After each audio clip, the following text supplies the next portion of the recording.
Bonjour à tous, c'est Jean-Luc Haut sur sa chaîne YouTube. Aujourd'hui, nous allons parler de Mark 58 Krao, la torpille qui pourrait révolutionner la guerre sous-marine au XXIe siècle.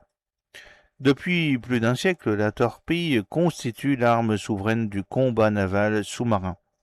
Des premiers engins autopropulsés de Rupert Reedhead aux redoutables Mk-48 APCAT américaine, la guerre sous-marine s'est construite autour d'une logique simple: détecter avant d'être détecté et frapper avant d'être frappé.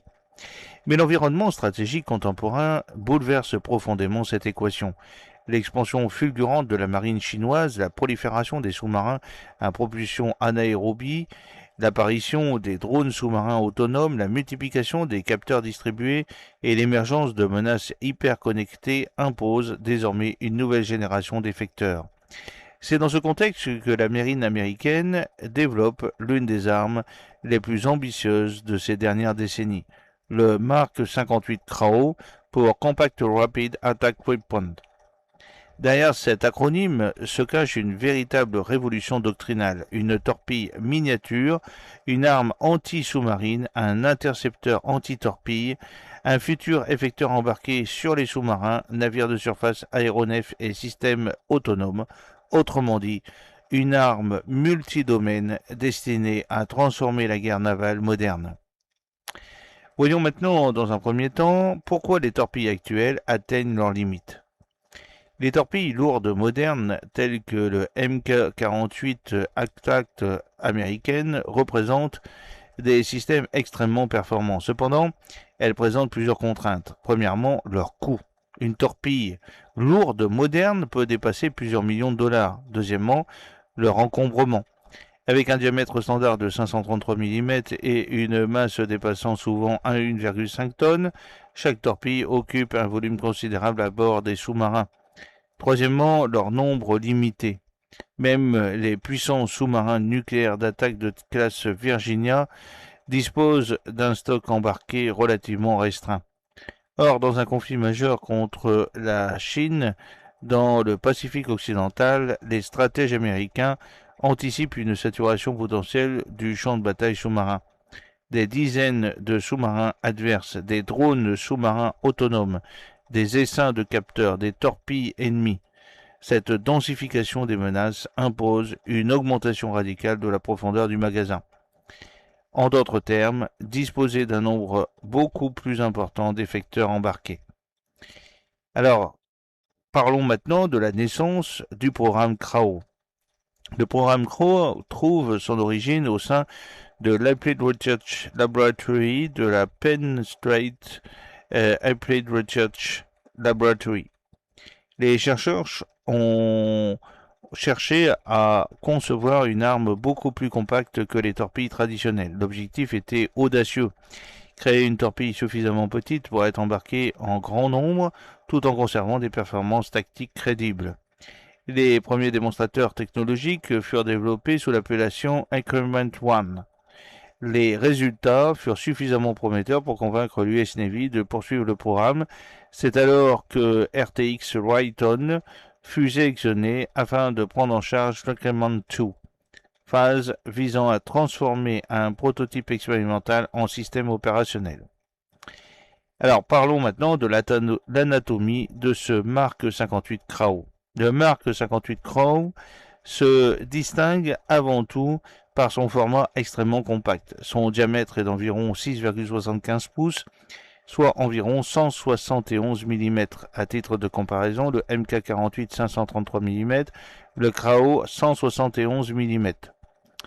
Cette réduction dimensionnelle spectaculaire permet d'imaginer des configurations totalement inédites. Sa masse resterait inférieure à 100 kg. Son architecture comprend une section sonar avancée, des calculateurs embarqués haute performance, des algorithmes de traitement du signal, des systèmes de contrôle de vol sous-marin, une propulsion miniaturisée, une charge militaire optimisée.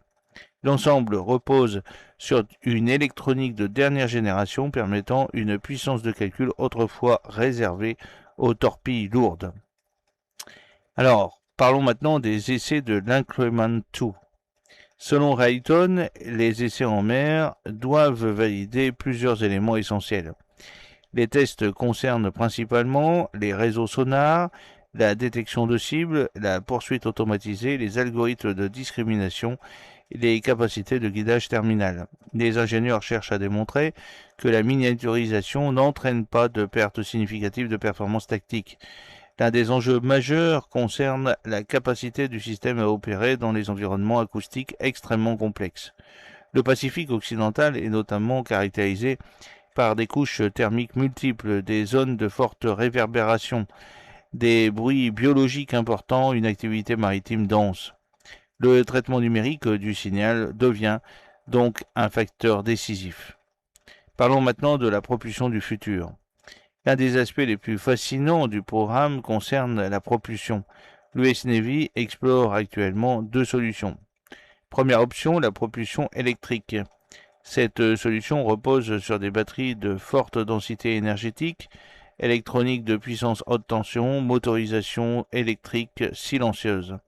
Les études évoquent des architectures dépassant les 600 volts continus. L'objectif est de réduire les besoins de maintenance tout en augmentant la discrétion acoustique. Deuxième option, propulsion chimique stockée.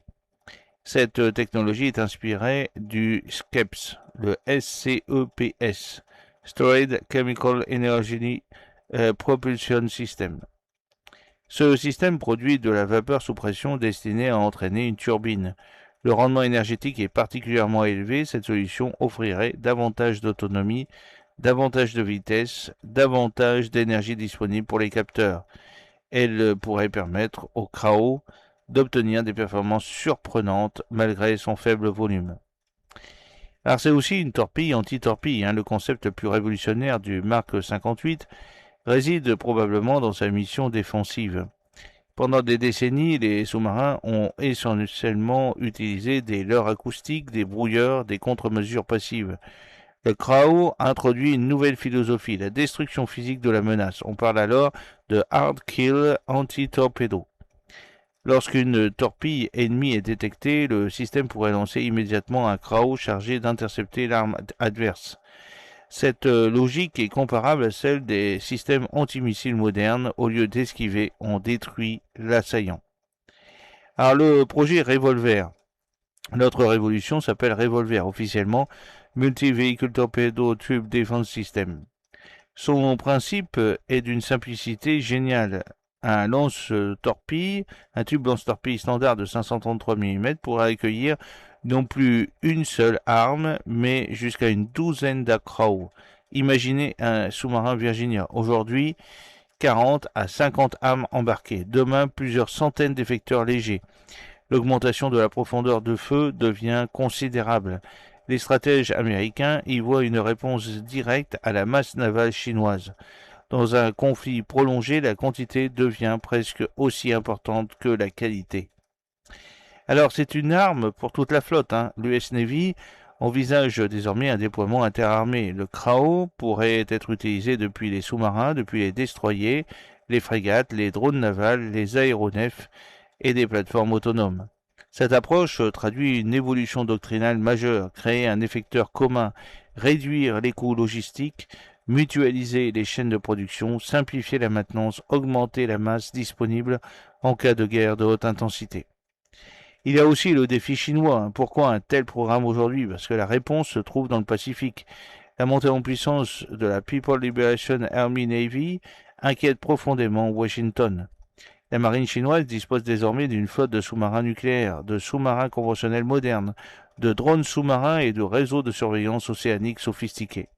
Face à une telle densité de menaces, l'US Navy doit multiplier ses capacités de réaction. Le CRAO apparaît alors comme un multiplicateur de force particulièrement attractif. L'avenir de la guerre sous-marine. Le Mark 58 pourrait préfigurer une nouvelle génération d'effecteurs navals. Demain, les océans pourraient être parcourus par des essaims de mini-torpilles, des drones autonomes, des capteurs distribués, des armes collaboratives pilotées par intelligence artificielle. La guerre sous-marine entrerait alors dans une logique de combat distribué. Chaque plateforme deviendrait un nœud d'un réseau global. Chaque torpille pourrait partager des données. Chaque capteur pourrait guider plusieurs armes. Chaque sous-marin deviendrait un véritable centre de combat sous-marin mobile. Pour conclure, le Mark 58 Krao n'est pas simplement une nouvelle torpille, c'est probablement l'une des transformations doctrinales les plus importantes de la guerre navale depuis l'apparition de la torpille lourde moderne. Miniaturisation, massification, interopérabilité, défense active, combat distribué. Tous les concepts qui façonneront la guerre navale des années 2030 se retrouvent déjà dans ce programme. Si les essais prévus confirment les promesses technologiques actuelles, le Mark 58 Krao pourrait devenir pour la guerre sous-marine ce que le missile AIM-120 AMRAAM fut pour le combat aérien une rupture stratégique majeure. Et dans le grand affrontement naval qui se dessine dans l'Indo-Pacifique, cette petite torpille pourrait bien devenir l'une des armes les plus influentes de la prochaine décennie. J'espère que cette petite vidéo vous a plu. N'oubliez pas de cliquer sur le pouce pour la promouvoir, de vous abonner si ce n'est pas encore fait, de partager cette vidéo sur vos réseaux sociaux. A très bientôt, fidèlement, Jean-Luc O.